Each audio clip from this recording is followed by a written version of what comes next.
Hello, everybody. I brought a friend of yours, Brett Baer. He's here. Brett, how you doing? How are you? What will make a success of this summit today? I can't tell you that. I don't know. It's there's nothing set in stone. I want certain things. I want to see a ceasefire. This is not to do with Europe. Europe's not telling me what to do, but they're going to be involved in the process, obviously, as will Zelensky. But I want to see a ceasefire rapidly. I don't know if it's going to be today, but I'm not going to be happy if it's not today. Everyone said it can't be today, but I'm just saying I want the killing to stop. I'm in this to stop the killing. You know, we're not putting up any money. We're making money. They're buying our weapons, and we're sending them to NATO, and NATO's sending us big, beautiful checks. But that I don't care about that. I care about, it was a big factor when Biden spent $350 billion. He got nothing. But what I do care about is they lost last week, 7,011 people were lost, almost all soldiers. 36 people in a town which got hit by a missile, but over 7,000 soldiers. It's crazy. Could you describe a little bit, Mr. President, because I know you've had a lot of phone calls with President Putin. What's the difference in a face-to-face, in-person meeting? Look, he's a smart guy, been doing it for a long time, but so have I. Been doing it for a long time. And here we are, we're president. That was much more difficult than what I'm doing today, believe me.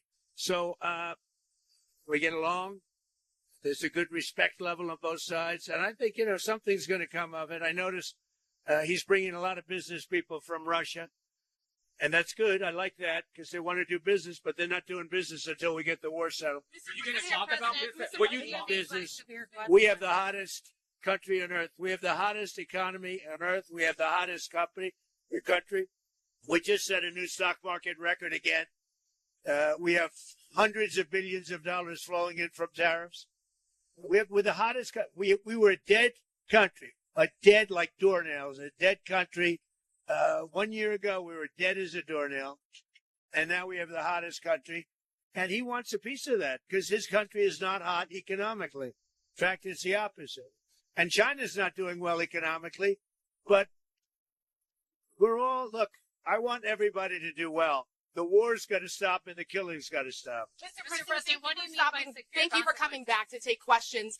We saw that Russia continued its violence into Ukraine last night, launching even more drones.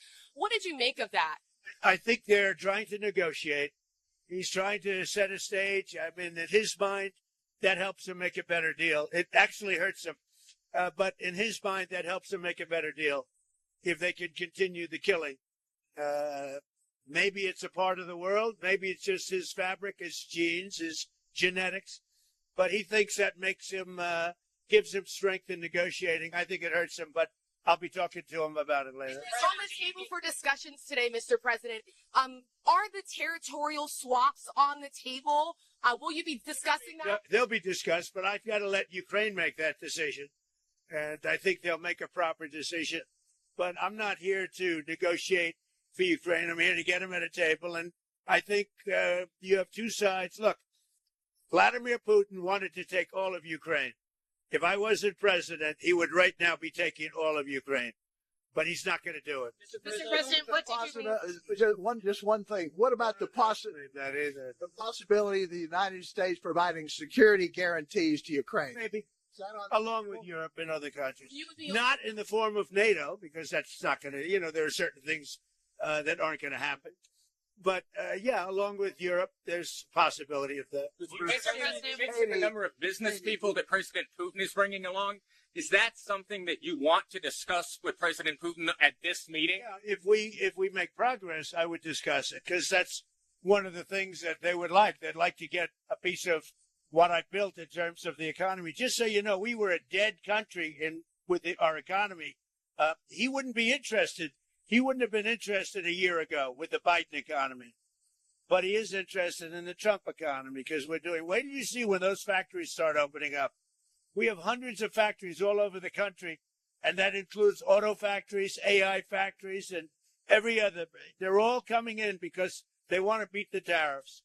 Because if they open here, they don't have to pay tariffs. If they don't open here, they have to pay, in some cases, 200%, 300%. I haven't even set some of the tariffs yet. I'll be setting tariffs next week and the week after on steel and on, I would say, chips. Okay.